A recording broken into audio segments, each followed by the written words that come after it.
ગરમીઓમાં જમવાનો સ્વાદ બમણો કરી દે એવું મહારાષ્ટ્રીયન કોશિંબીર. તો મહારાષ્ટ્રીયન દહીંવાળું કચુંબર. તો આપણે કચુંબર રોજ બનાવતા હોઈએ. તમે માત્ર જો ડુંગળી ટમેટાં કાકડીના પીસીસ કરીએ એવું કચુંબર બનાવતા હોય તો એકવાર આ રીતે બનાવજો. જમવાનો સ્વાદ તો બમણો થઈ જશે, પણ જો તમને રોટલી શાક ખાવાનું મન ન હોય તો એકલું પણ તમને આ બહુ જ ભાવશે. અને સારી વાત એ છે કે આ 10 થી 15 મિનિટમાં બનીને તૈયાર થઈ જશે અને ઘરમાં આ બધાને બહુ જ ભાવશે. હેલો ફ્રેન્ડ્સ, તમારું સ્વાગત છે મારા કિચનમાં. આજે આપણે બનાવીશું ઉનાળાની ગરમીઓમાં પેટને ઠંડક આપે એવું ઠંડુ ઠંડુ. તો મહારાષ્ટ્રમાં એને કોશિંબીર કહેવાય, આપણે કોશિંબીર કહે છે, પણ હું એને કહી રહી છું દહીંવાળું કચુંબર. તો ચાલો બનાવીએ. જો તમને મારી રેસિપીઓ ગમતી હોય અને હજુ સુધી ચેનલને સબસ્ક્રાઈબ ન કર્યું હોય તો સબસ્ક્રાઈબ કરજો અને બાજુમાં આપેલી ઘંટી દબાવજો, એટલે નવી નવી રેસિપીના નોટિફિકેશન આવે. આ રેસિપીથી તમે 3 થી 4 લોકો માટે આ કોશિંબીર બનાવી શકો. તમે એને પાપડ સાથે એકલું પણ ખાઈ શકો. તો સૌથી પહેલાં આપણે વેજીટેબલમાં તો અહીંયા 2 થી 3 કાકડી, ડિપેન્ડ કેટલી મોટી નાની છે એ રીતે, સાથે એક નાનું ગાજર, કોબી નહીં તો પછી ડુંગળી ન ખાતા હોય તો એકલી કોબી લેવાની, ને ડુંગળી ખાતા હોય તો ડુંગળી પણ લઈ શકો. અને એક આપણે ટમેટું લેશું. સૌથી પહેલાં આપણે શાકભાજીને ધોઈ લઈશું. તો અહીંયા માત્ર તમારે કાકડી, ગાજર અને ટમેટાને ધોઈ લેવાનું. બીટ પણ તમે લઈ શકો, પણ બીટ છે એ કોશિંબીરનો કલર છે એકદમ બીટ જેવો જ કરી લે, એટલા માટે હું ગાર્નિશિંગ માટે થોડું બીટ વાપરીશ.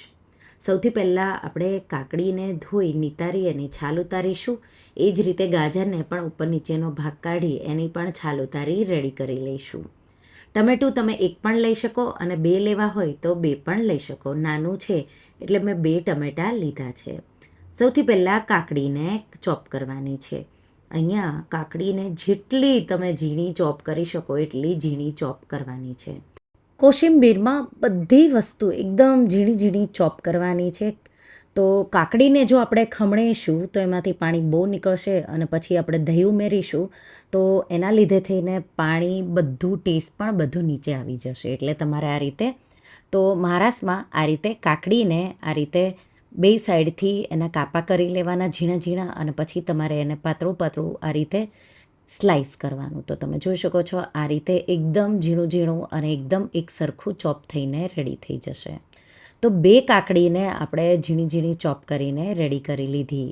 અહીંયા સૌથી પહેલાં ધ્યાન રાખવાનું કે કાકડી કડવી ન હોય તો ટેસ્ટ કરીને જ પછી તમારે એને ચોપ કરવાની છે. હવે 2 લીલા મરચાં.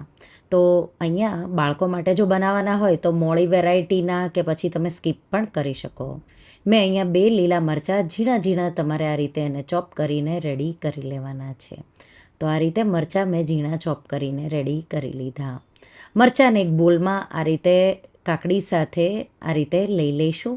હવે આપણે એમાં ટમેટાં. તો મરચાં પછી ટમેટાને પણ તમારે ઉપરથી આ રીતે ચોપ કરવાનું છે અને બને એટલું ઝીણું ઝીણું ચોપ કરવાનું છે. તો જો ટમાટો નાઈફ હોય તો એનાથી જ ચોપ કરવાનું છે, એનાથી એકદમ ઝીણું ઝીણું તમે બને એટલું ઝીણું ઝીણું ચોપ કરી શકશો. તો આ રીતે ટમેટાને પણ તમારે આ જ રીતે કાપા કરવાના, એટલે ટમેટું પણ એકદમ ઝીણું ઝીણું એક સરખું કટ થશે. ટમેટાં જો નાના હોય તો તમે 2 પણ લઈ શકો અને એને આપણે કાકડીના મિશ્રણ સાથે ઉમેરી દઈશું. હવે ગાજરને આપણે આ રીતે ખમણીના મદદથી ખમણી લઈશું. જેટલું ઝીણું ઝીણું તમે ખમણી શકો એટલું ઝીણું ઝીણું ખમણી લેવાનું. સાથે આપણે કોપરું, તો ફ્રેશ નાળિયેર હોય તો ફ્રેશ શ્રીફળને તમારે આ રીતે ખમણી લેવાનું છે. તો સૂકું કોપરું નથી લેવાનું, આ રીતે ફ્રેશ નાળિયેર પણ 1/4 કપ જેટલું લેવાનું છે. તો એક ખમણેલું ગાજર, ફ્રેશ કોકોનટ ખમણેલું 1/4 કપ જેટલું. હું આ રેસિપીમાં ડુંગળી નથી વાપરી રહી, ડુંગળીનો પણ બહુ સારો એવો ટેસ્ટ આવે છે, પણ જો તમને ભાવતી હોય ડુંગળી તો એડ કરી શકો, ખાતા હોય તો.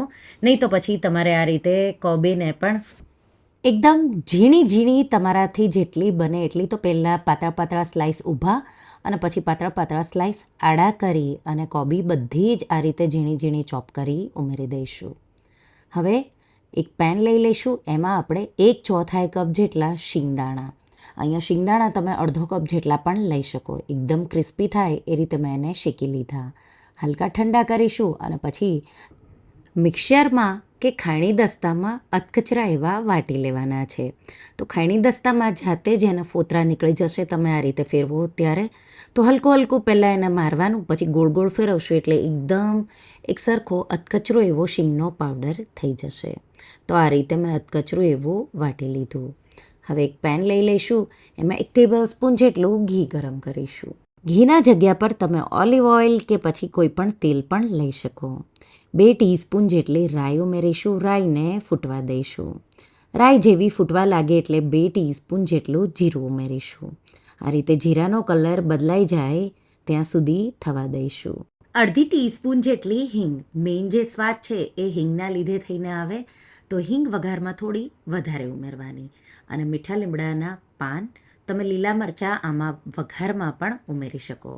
ગેસની આંચ બંધ કરી દઈશું અને વઘારને આપણે નીચે ઉતારી સાઈડમાં મૂકીશું. ત્યાં સુધીમાં આપણે જે કચુંબર બધું ભેગું કર્યું છે એમાં 1/4 કપ જેટલું દહીં લેશું. તમને જો લાગે કે દહીં તમારું પાતળું છે તો તમારે થોડું પાણી એમાંથી કાઢી ચારણીમાં નાખવાનું દહીં, એટલે દહીંના મસ્કા જેવું રેડી થાય. પછી ફેટી લેવાનું અને એ દહીં તમારે ઉમેરવાનું છે. જો તમને ક્રીમી અને ઘટ એવું સારું દહીં હોય તો તમે સીધું આ જ દહીં ઉમેરી દેવાનું. દહીં ઉપર જે વઘાર આપણે કર્યો છે રેડી એ ઉમેરી દઈશું. સાથે અધકચરા વાટેલી શીંગ. શીંગના લીધે થઈને એમાં પ્રોટીનનું પ્રમાણ આવી જાય છે. તો શીંગનો ટેસ્ટ પણ બહુ સારો એવો આવે છે. સાથે 1/4 કપથી થોડા ઉપર લીલા ધાણા, મીઠું 1/2 ટીસ્પૂન જેટલું અને 1 ટીસ્પૂન જેટલી મેં ગળપણ એટલે કે ખાંડનું બૂરું કે દેશી ખાંડ મેં ઉમેરી છે. મિક્સ કરીશું. ગળપણ અહીંયા ઉમેરવું ઓપ્શનલ છે. તમે દાડમના દાણા, બીટ પણ વાપરો તો ગળપણ ઉમેરવાની જરૂર નથી. માત્ર ટ્રેડિશનલ રીતે જો તમે બનાવો તો એમાં ગળપણ નથી હોતું. ગુજરાતી ટેસ્ટ માટે મેં એમાં ઉમેર્યું છે. મિક્સ કરીશું. દહીંનો મસ્કો હોય એવું દહીં દેખાવું જોઈએ એ રીતે તમારે આ સાલેડ મિક્સ કરવાનું છે અને તરત જ સર્વ કરવાનું છે. તો મીઠું માત્ર તમારે સર્વ કરતાં પહેલાં જ ઉમેરવાનું, પહેલેથી અગાઉથી ઉમેરીને નથી રાખવાનું. આ જે કોશિંબીર છે રાયતા જેવું પણ તમે કહી શકો. એમાં રાયતામાં દહીંનું પ્રમાણ વધારે હોય, આમાં માત્ર દહીંનો ટેસ્ટ આવે એટલે થોડું ક્રીમી એવું આ કચુંબર લાગશે. બહુ ટેસ્ટી એવું લાગે છે. જો એકવાર તમે આ બનાવી લેશો તો વારંવાર બનાવશો એટલું ટેસ્ટી, અને ખાસ કરી ઉનાળામાં તમને આ કચુંબર ખાવાની તો બહુ જ મજા પડશે. તો તમે આ રેસીપી એકવાર જરૂરથી ટ્રાય કરજો. તો તમને આ મહારાષ્ટ્રીયન સ્ટાઇલ કોશિંબીરની રેસીપી કેવી લાગી મને કમેન્ટમાં જરૂરથી જણાવજો. અને હા, જો રેસીપી ગમી હોય તો વિડીયોને લાઇક કરજો, શેર કરજો અને મારા ચેનલને સબસ્ક્રાઈબ કરજો. અને આવી જ નવી રેસીપીઓ માટે તમે બેલ આઇકોન બટનને પ્રેસ કરજો. Thank you for watching.